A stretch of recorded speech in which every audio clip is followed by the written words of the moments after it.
Hi, this is Caitlin Shelley coming to you with our weekly update from the homestead. It has been so busy, and even though last week I didn't get the video out until later in the week, we still have plenty of stuff to talk about this week. So some of the main projects that we've been working on is we got a bunch of wood chips. So we are putting wood chips all around our shrub garden in the front yard, which I'll show you. The bunnies, I'm waiting anxiously for baby bunnies to appear. Brian and Mark worked on the barn roof and got that all repaired because we had lost a couple of our fiberglass panels. They had broken, and so we had some gaping holes in the barn roof. And it just was kind of in disrepair. The previous owners didn't really take good care of it. So those are the big, huge things that have been going on. And then also, Brian and Mark have been doing some tilling to get the garden prepped and ready to go. And we are, the meat birds that are out on pasture are doing well. And also, if you saw the picture that I posted to Facebook earlier today, we have a little foster parent, adoptive parent situation with the chickens that I'll tell you about. So first things first, we got a whole 2 big truck bed loads of wood chips here. Behind me you can see we got those in today. And so we can basically use as many wood chips as we can get our hands on because there are lots of projects around here that would require wood chips. The main thing that we're going to do is in the garden here behind me, all between all the raised beds and around the trees and everywhere that we can get, we're going to line with wood chips, which in addition to making it less maintenance from a standpoint of cutting the grass in there, it will be a better habitat for beneficial bugs and insects and worms to get around because, like spiders for instance, travel a lot better in the wood chips than they do over grass. But what Brian has been working on for the last hour or so is with the tractor moving loads upon loads of wood chips over to our shrubbery bed. So this is the front of our lawn here, and because we have these severe hills right here, we've turned this one here into an edible shrub garden. So all of those shrubs produce edible berries. So that will be producing over time. Last year we had some currants that came in and the gooseberries came in a small amount. And so as they continue to grow, that'll be a really nice kind of kitchen garden of edible berries. And then the other hill here, which we're going to put wood chips on too, over here, we have this big, really awkward, nice and steep hillside that's shaded by this beautiful oak tree here that we turned into a big asparagus patch. So that will be, this is its first full year that it's been in. So this year we're not going to get any asparagus to eat from it. We're just leaving it go so that it really establishes the plants well. But you can see here the asparagus shoots. The plant itself is doing fabulously. So this is, oh gosh, this is at least 4 feet tall here. So those are producing all these little seeds that will drop in and hope to spread it. And we have all these furrows in here of where the asparagus will come in. So in a couple of years, they say asparagus takes about 3 years before it's producing well. So in a couple more years, that's going to be a great way to get lots and lots of fresh asparagus for us and for Mark and for people in our family to eat and just provide ourselves with nice, healthy food. So that's that part of the events of the week. The other part is Brian and Mark did some tilling in the garden. So you can see over here this flatbed right along here. You can see is tilled and ready to go for planting, and then they also for me tilled these paths here all along the outside perimeter of the fence where we will plant raspberry bushes.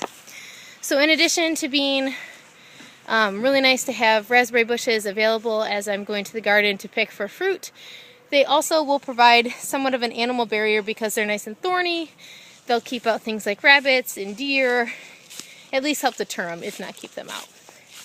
So I'm excited for that. That'll be a really nice addition to the garden. And just trying to turn our property into as much of a food forest as we possibly can. So these little chickens we had with our meat birds that we ordered. The hatchery that we ordered through McMurray Hatchery provides a free rare breed chick with any order of 25 or more. And so when we got our egg layers, that's how we got our salmon Faverel. That sadly didn't make it, but that's how we got it. And with our meat birds, I thought I had checked the no button when they were asking me if I wanted it, but apparently I did not. So we ended up with this little bantam chick. I don't even know what it is for sure, but Brian was concerned because trying to introduce a chick that wasn't originally part of the flock into our egg laying flock could be really dangerous for it. It could get pecked to death, it could be left out, it could, you know, just doesn't have very good of a chance. Well, we've had these two super broody hens, and we don't have a rooster currently, so, you know, they've been brooding over infertile eggs, and they're very disappointed by this, but very insistent that they stand these eggs. And so Mark came up with the idea to put this baby chick with the broody hens. And so I'll show you here. She's very protective. This girl right here is one of our buff Orpingtons, and you can see the baby chick hanging out with her. She took right to it and has been shepherding that chick all around. And you see here, this is our Australorp, who also was a very broody hen. And so when we put her with the buff Orpington, the Australorp decided that she wanted to help out too and wanted to be adoptive to this baby. So she shoved her way into the nesting box with the Orpington and the chick. They remained there, the three of them, for a few days. And today is the first day that I've seen them bring the chick out onto the grass. And so it's pecking around. I threw in some feed for it.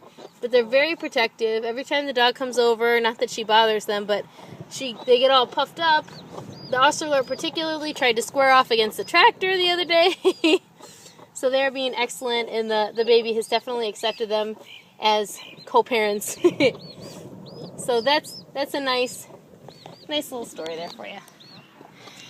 So everything is going well. We're getting ready. Getting ready soon. Next week, the next set of meat birds will go out on pasture. And like I said about the rabbits, so I am waiting for Athena to kindle, which is that's the term for rabbits when they deliver and have their babies. And so I keep waiting, but I don't see any real signs of nesting from her. Now the other two rabbits who are due in 1 week and a week later have been nesting and are showing me great signs of nesting. But that one particularly isn't really into it. Now, this is her right here. It may be that she just hasn't done this before, which I know she's not a proven mother, so she's never had a litter before.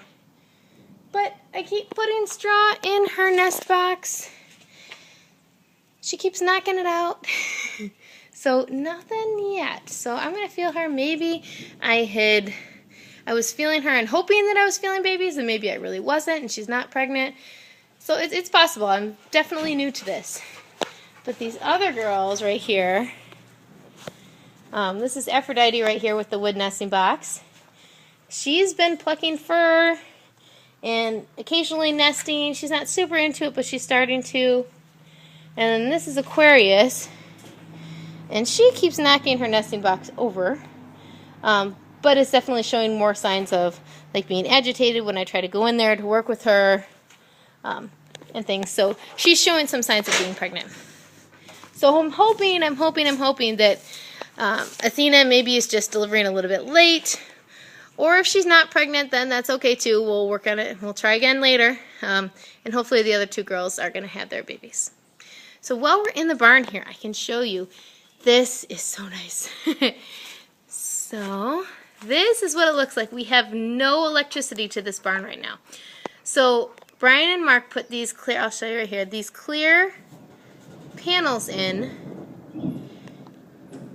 and we have 8 of them that go along the ribs of the roof here. And it allows so much sunlight in that it's beautiful in here. You can see everything. There's no need for electric lighting out here. Now granted, at nighttime obviously you won't have any light in here, it'll still be dark, and during the winter when it's darker earlier, that, you know, we'll still have to bring in some flashlights and stuff if we have animals in here that we're wintering over.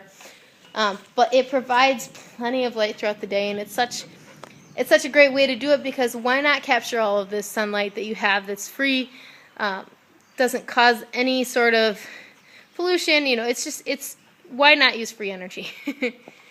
And it's beautiful, and it looks nice in the barn, and they did a great job. They repaired the end of the barn roof, which, for whatever reason, when they built this barn, the barn wall went farther than the roof did. I'm not really sure what happened there. So they were up there and fixed that. And it's starting to rain again. It rained earlier today, and I had to run out and put some straw out for the meat birds, because they're still pretty little, and I didn't want to get them swamped down and wet and cold, because that's a really good way for them to die. So that is this week from the homestead. We've been busy, as you can see, and we're going to just keep being busy. This is a busy time in the spring like this and early summer. And we've been keep going with the farm market, and soon in the next, gosh, the meat chickens are 2.5 weeks old, so another 5 weeks, 6 weeks, they'll be ready to go for processing, and then we'll start being able to have meat birds for sale. So very exciting stuff going on. Thank you very much for checking this out. If you like this sort of thing, make sure to thumbs up and subscribe to our YouTube channel so you don't miss any updates.